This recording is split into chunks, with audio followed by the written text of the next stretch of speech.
Welcome students. In this Bendling Materials Construction and Planning that we are seeing about the masonry, and already we saw the stone masonry and the brick masonry, right? Types of masonry: stone masonry, brick masonry, composite masonry, cavity walls we will see, right? And partition walls we will see. And we have already completed the stone masonry. In the stone masonry we saw what is a Rubel masonry, what is the ashlar masonry.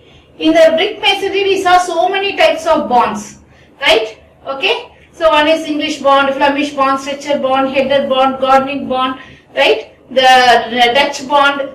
We saw almost 7 types of bond in the brick masonry. Now we are going for the composite masonry. So this is a composite masonry. What is composite?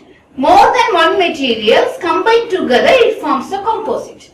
If I am going to take a stone, it is a single material. Brick, it is a single material. Combination of or a concrete also, it is a single material. Combination of any two materials, it forms a composite. Okay. Whatever it is that composite material, composite structures, everything is that more than one materials combined together to form the composite. Okay. So what is that? Masonry constructed with 2 or more different types of material such as bricks, glass or stones, cement, concrete blocks, other things is called as the composite.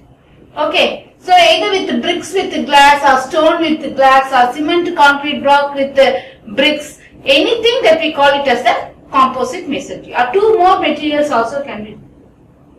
What is this now? Mainly going for the better appearance with economy. Okay. In many buildings they will do now, they will have construct the building. Okay. So the walls, everything they will be constructing with what to do? Bricks. Okay. They will construct the walls, everything with bricks. On the outer layer, they will have the glass. This outer layer, they will have the glass masonry that is attached, which will give you a very good appearance. Okay. Rather than going with full of glass, they will go like this. Okay. In some cases, they go in for the clumping of 2 masonry, so that the outside they will be having a stone, inside they will have a brick, or inside they will have a stone, outside they will have a brick, like that. Okay. So mainly the stone is very costly. Entire walls to be constructed of stone is very costly. So inside they will have a brick, and outer they will have a stones to be placed. Okay. We will see what are the things. A wall made of combination of 2 or more masonry structures or various types of materials. As we already saw, it is bricks or stones or glass or concrete or any other thing.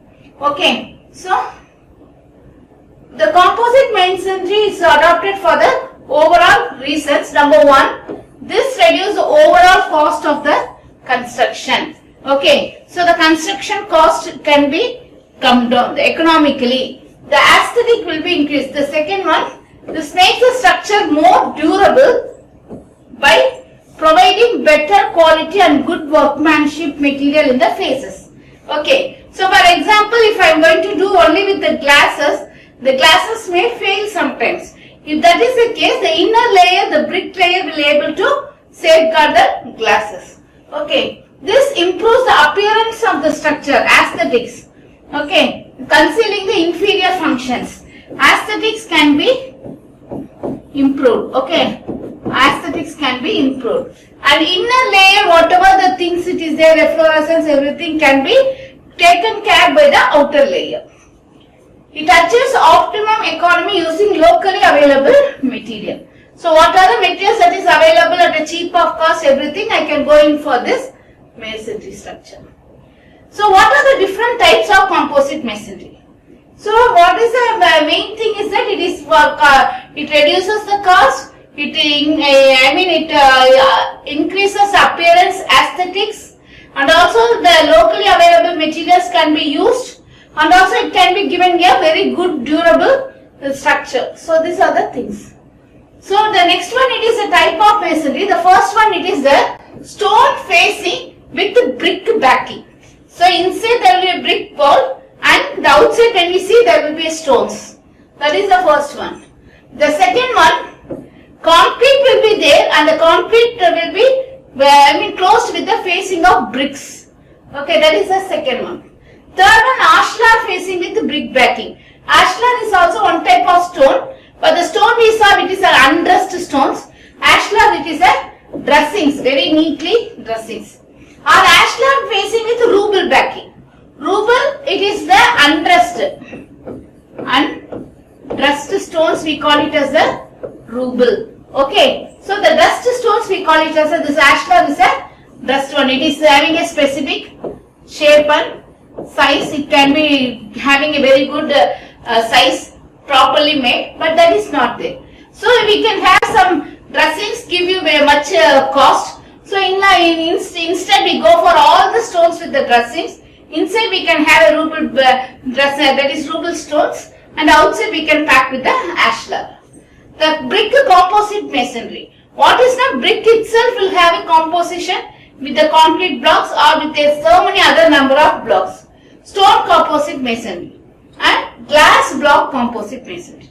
Okay, either glass with stones and bricks or stone with the glass, brick with glass and stone. All these things combine more than one materials we will be seeing. This is 5, 6, 7 types of. First we will see about the stone facing with brick backing.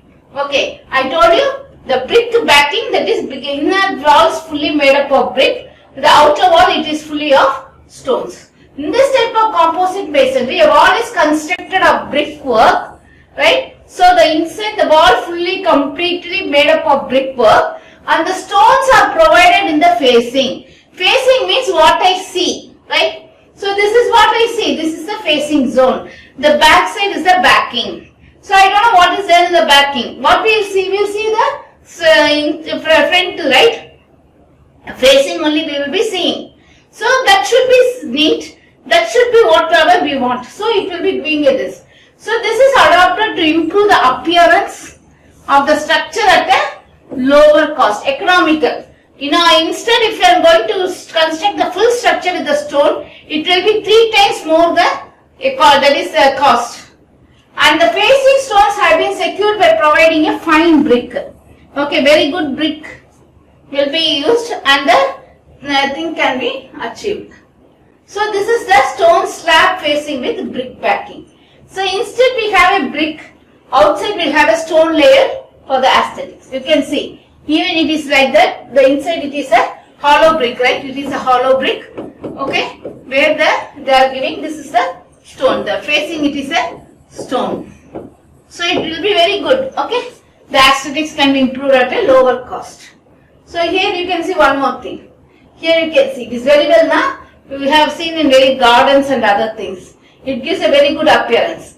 This is a brick, okay. This is made stones. Even the ruble stones can be used. It is we can use an ashlar or the ruble stones. Okay. So here you can see it is very good inside, even inside the home, right? So the appearance is very good. This is a very good ashlar masonry, right? It is ashlar means very good sized dressed stone material can be used. Second one, it is the brick facing with concrete backing. So concrete will be there, outside it will be of a brick layer. Okay, so what is this? The strength will be increased. The first one we saw the stone facing means it is having an aesthetic and also the cost. Here the strength can be increased. Concrete is more stronger than the bricks. So the actual wall will be made up of concrete. Outside facing will be of bricks. So the strength will be increased. That is the things with this. So the bricks are secured to the concrete backing by projective alternative brick headers into the concrete. You can see here. This is made up of concrete layers. Okay, concrete. Where this is made up of bricks. Okay, bricks. Even stones are used, right? Okay. Here you can see the entire wall is made up of concrete with the backing of bricks. The third one, it is the ashlar facing with the brick backing. Ashlar, I am again and again telling, it is a very good dressed stones. We call it as a ashlar masonry. Okay. So composite masonry are rough and chamfered stones. Chamfered, that is a dressed, very well dressed stones within the facing, whereas the brickwork is offered within the backing. It gives the strength, so the cost can be reduced, aesthetic can be increased, as well as the height of the ashlar as a multiple of brick thickness plus the masonry joints. So the masonry joints can be easily fixed, and the alternate course of ashlar may be headers under each prominent course of ashlar. Header bricks should also be used. Even we can go in for a brick and ashlar as a alternative courses. Okay. So here you can see. So it is a brick, that is here these are all brick masonry, brick backing. So this is the ashlar. You can see I told you very good chamfered stones. Okay. Very good sized stones, we call it as the ashlar masonry. The next one, this is our example. Okay. Very good ashlar masonry, here it is now. Very good sized stones are used, right? So which will increase the aesthetic, right? The next one, ashlar facing with ruble. So inside both are stones. This is also stone. This is also stones. Both are stones. What is the main thing is that stone is very stronger than bricks and also very costlier than bricks. Comparing to the ashlar and ruble, ashlar is very costlier than ruble because it has to undergo a dressing process. So what we are doing with the undressed stones, outer layer will have a ashlar facing, so that it will increase the strength, also it will increases the bondage. Okay. So rough tooled and chamfered stones are provided facing, whereas backing consists of ruble masonry. I told you ruble is undressed stones. Reduce the price of construction because rubles can be found at the less expensive prices compared to the ashlar. Here you can see.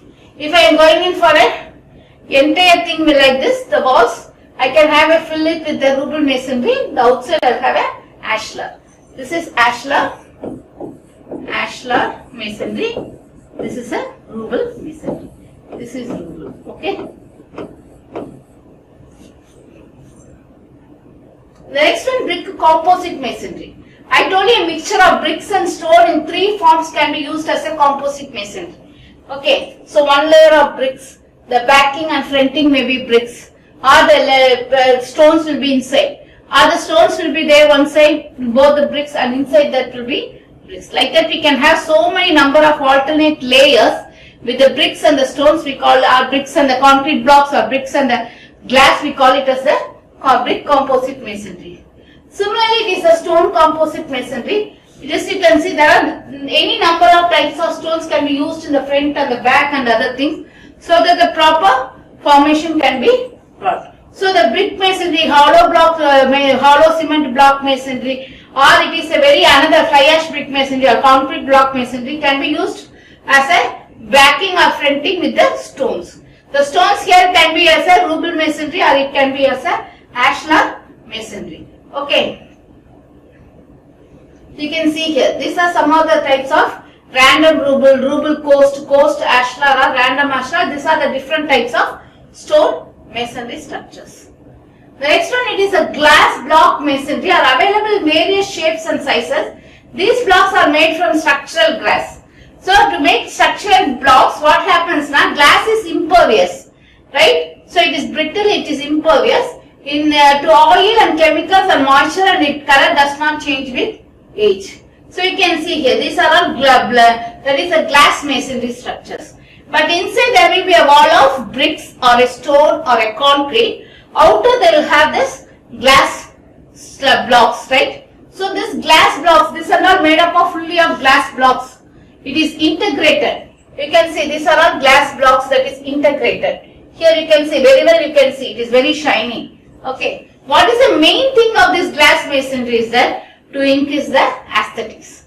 To increase the aesthetics, to increase the cost of the buildings, to have a very good prominent thing that we go in for this.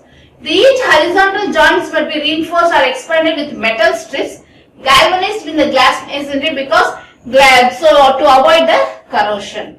Okay, so after expansion and thing has to be taken care. So what is the main advantage of this composite masonry? Number one, the lightweight. So if I am going to have the full brick, full wall with stones, the weight will be very high. If I am going to have a full wall with bricks, okay, the aesthetics may be reduced, or the bricks that is there, it can go for efflorescence and other things.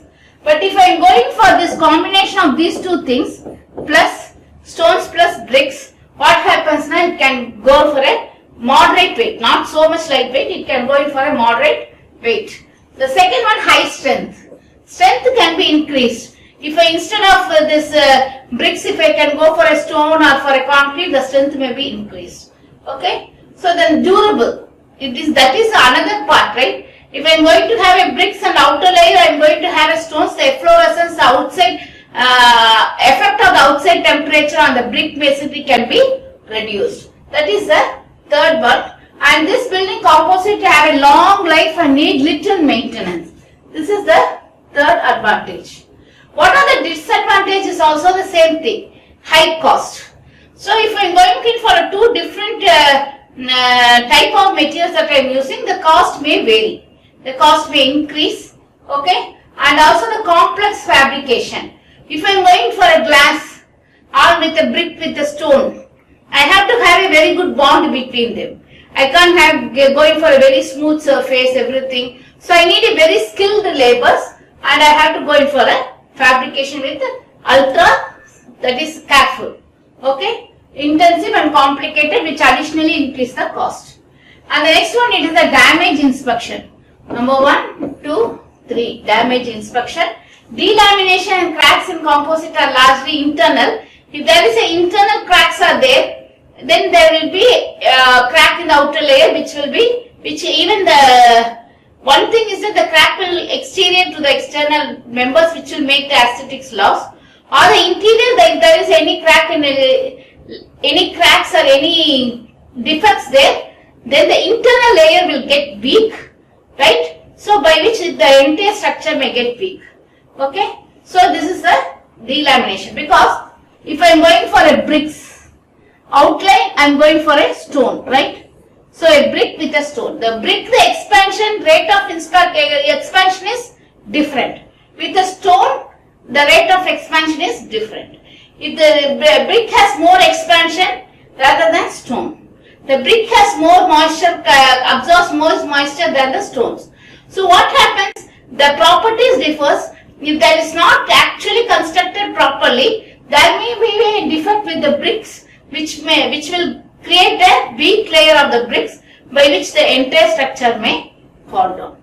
So what are the advantages? Is that lightweight, high strength and durable. Same thing, it is very high cost, complex fabrication, and it is having it should be inspected for proper damage. So okay, so till now what we saw is the composite masonry, and we saw what is composite. Composite is the construction of masonry with more than 2 members. Before that we saw only stone and we saw bricks separately. Now we are combining the bricks, stone, concrete, everything combined together. It follow the composite masonry. There are several types. One is the stone facing the brick masonry, ashlar facing the brick masonry, ashlar facing the rubble masonry, and also the stone facing the concrete, bricks facing the concrete, then brick composite, stone composite, and glass block composite. All these things we saw what are the advantages of composite masonry, and we saw what are the disadvantages of composite masonry. Okay, next we are going for the next topic, cavity walls. What is cavity wall? Cavity means hole, right? Cavity means hole. For example, in the teeth, if we have a cavity, that is a hole that is formed. So what is the need of this cavity? Nowadays everywhere we are going in for this type of walls, because the outside temperature will not affect the inside temperature. The inside temperature cannot be affect the outside temperature, number 1. So most of the structures we are going for a whole building as a air conditioned building. This is most important. And another thing is that the 2 layers will not, if there is defect in the one layer, it will not be easily communicated to the other layer. And the center part can be even, filled with some light materials, by which the layers can be laminated together, and it forms a single wall. Okay. This is one of the cavity walls where we will have the two layers will be, either we will be tying it with the metal ties 2-inch minimum cavity, or we will have the insulation layer in between. Right? It is packed with the layer, that is the insulation layer. We will be packing it in between the inner wall and the outer wall. Okay. So what is a cavity wall? The type of wall that has a hollow center. I told you there is a center cavity is only a hole. They can be described as consist of two skins separated by a hollow space. The one is called as the inner skin. Okay, one is called as the inner skin or outer skin, or we call it as the leaves, right? Even we call it as a leaves. Okay, leaves or skins, and we call it as the inner skins or outer skins, or inner leaves or the outer skins.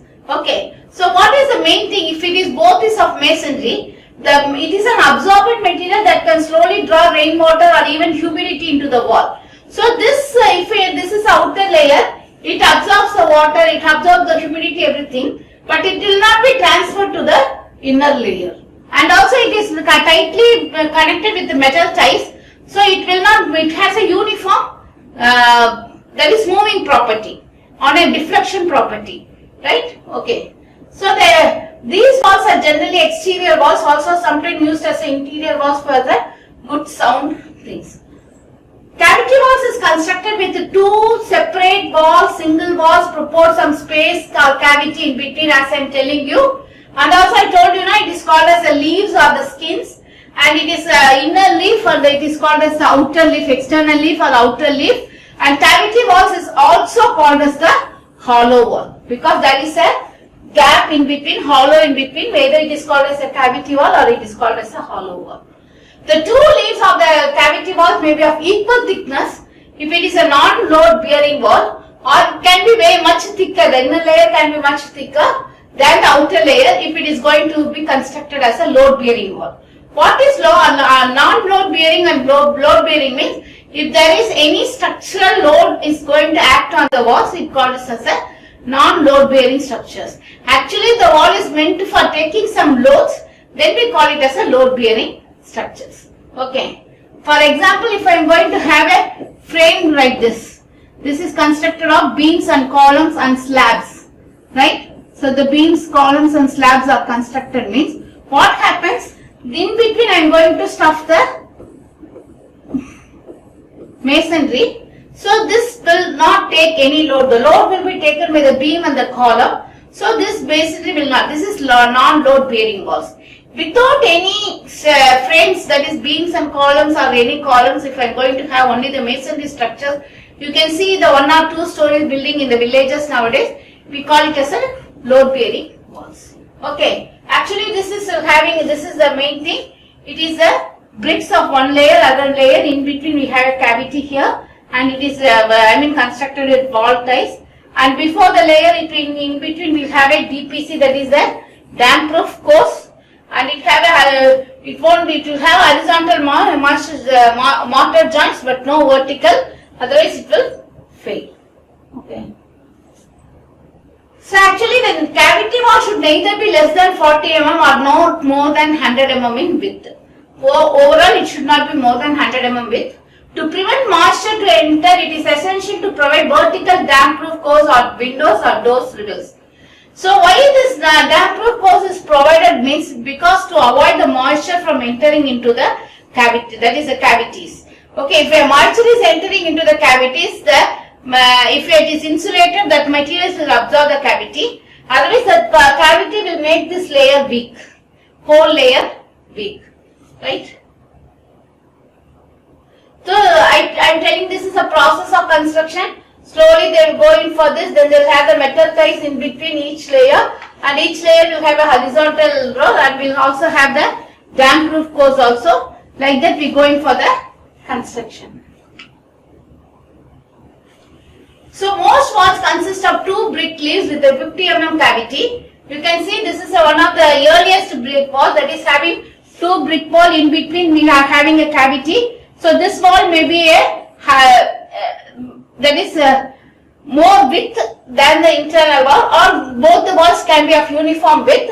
And we can see this DPC is the damp proof course. Damp proof course is given at this interval so that the moisture will not be entered into the walls. Right? Okay, you can see the ties. Different types of ties are given here. So the ties connected, these are the ties. Okay, these are the ties. Okay. So the ties connected the two walls, and the ties can be of different shapes. We can see 1, 2, 3, 4, 5, 6, any shapes the ties can be. So based on the construction and based on the thickness of the walls, this ties will be adopted. Okay. So mostly the ties will be made up of a galvanized steel. Galvanized steel will prevent the corrosion of the ties. And also the damp proof course will be provided in order to avoid the moisture from entering into the wall, both horizontally as well as the vertically. And the next one, it is the thing that is a few early cavity walls had external leaf 1 brick thick. I told you already. It may be of 1 brick thick or 2 bricks and 1 brick thick, right? So this mostly, if this is 2 brick and 1 brick thick, this wall will be having a more strength. So it is an external wall, and this wall will be a internal wall.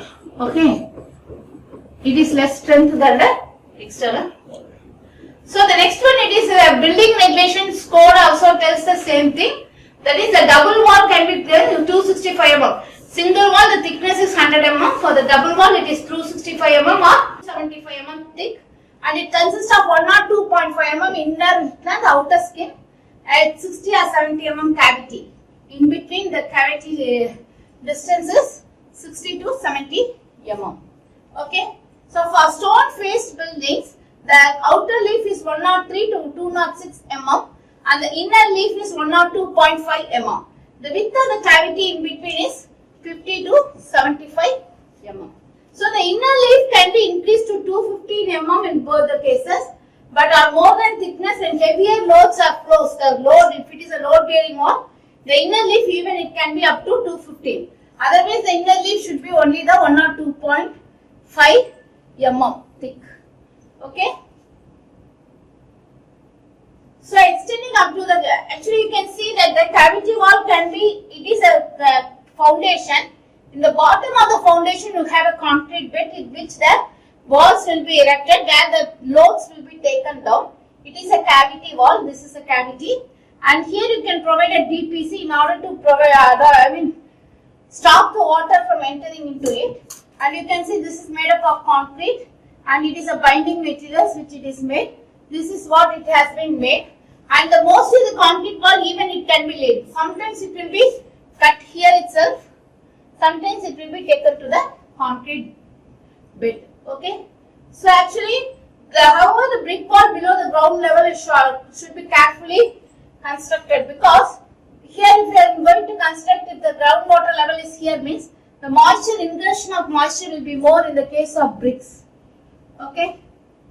So here it is up to the ground level. If I am going to construct, means I should have a proper DPC and I should have a big concrete layer in between to avoid the water from into the cavities.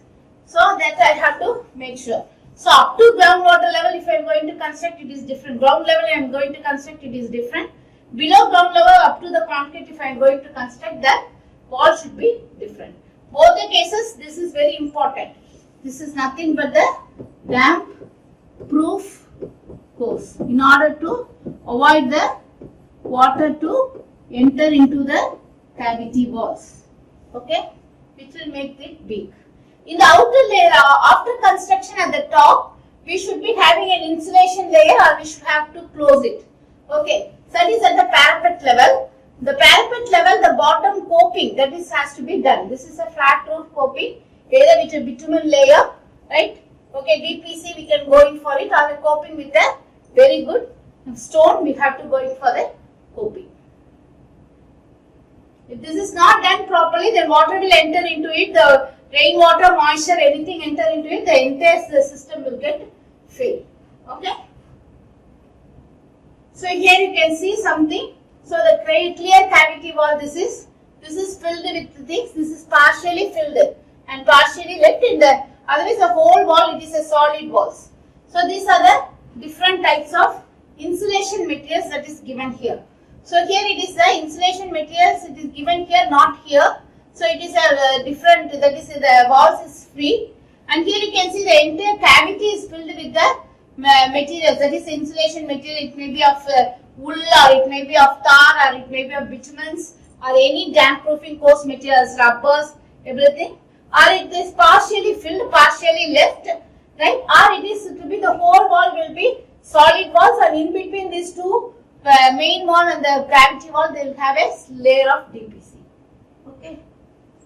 So these are the wall ties. Already I told you what are the different types of wall ties. A galvanized wall ties are used in order to tie the both walls together, so that it will be acting as a monolithic layer, act as a one wall, not as a separate walls. If this is not given proper interval, proper time, the walls may act differently. Okay. So actually made up of a galvanized iron dipped in hard tar and sanded to protect from rust. So it has to be protected from corrosion, making, that is what the main thing. Okay. So these are the wall ties. I told you it has to be provided 300 mm. And the last one that what we have to do is the weep holes. What is weep holes is that weeping means crying. So crying, the water will come, right? So that water has to be dragged out. Even if there is some case, if there is any water that is coming out also, will be coming out through these holes. That we call it as the weep holes. Okay. So these weep holes allow air into the cavity to equalize the pressure in order to avoid the lifting up, and also helps in draining of the water. In one case, the air will be provided inside, so there won't be uplifting of the walls. The walls will be in position. Okay. So this is one of the cavity wall house that is built in Jaipur in the year 2005. Still now it is there. It is of importance. And here what are the advantages and disadvantages we will see. The advantages, there is a possibility of moisture traveling from the outer wall to the, no moisture will be traveling from outer wall to the inner wall. The layer of the air in the cavity being non-conductor of heat and reduces the heat transmission from the outer to the inner, and also acts as a damp carrier, so that the cool chillness of the outside or the moisture from the outside will not be carried to the inner part. And also it will give a very good thermal insulation than solid walls, because solid walls will have some moisture, everything that is to be carried out. This cavity wall have a cavity which will not allow to move, and also acts as a good insulators. Efflorescence, this is the main other advantages. The efflorescence of the outer walls and the inner walls cannot be affected. If it is a single solid wall, the whole wall get affected. Here it will not be there. They reduce weight on the foundation because of their lesser weight. And also this can reduce the condensation, minimum disruption, maintains the existing wall thickness, and also cheaper than the exterior and interior wall insulation. The next one we will see about the disadvantages. Actually, cavities are built in exposed coastal areas. So the coastal areas, what will happen is the rain, everything will affect very fast, and it will maybe a failure. Okay. So and also the insulation should be mainly given as a packet, so that if there is any problem, we can easily remove it. That is another thing. And thermal bridging, that is between two walls bridging with the insulation layer is very difficult. We need very skilled labor, so it is very costly. And thickness of the insulation is restricted by the width of the cavity. Okay. So these are the other disadvantages we'll see. And we have to say the precautions that, as I told you, damp proof course DPC should be laid properly, and the cavity should be properly drained and ventilated, providing the weep holes, and the cavity should be kept clear, dropping mortar or brick or rubbish, and vermins or mosquitoes should not be there inside the cavity walls. These are the things that we have seen today. So in today's class, we have seen about the composite masonry, and also we saw about the cavity walls. Next class, we will see about the partition walls, and we will see about the wood also in the next class. Thank you.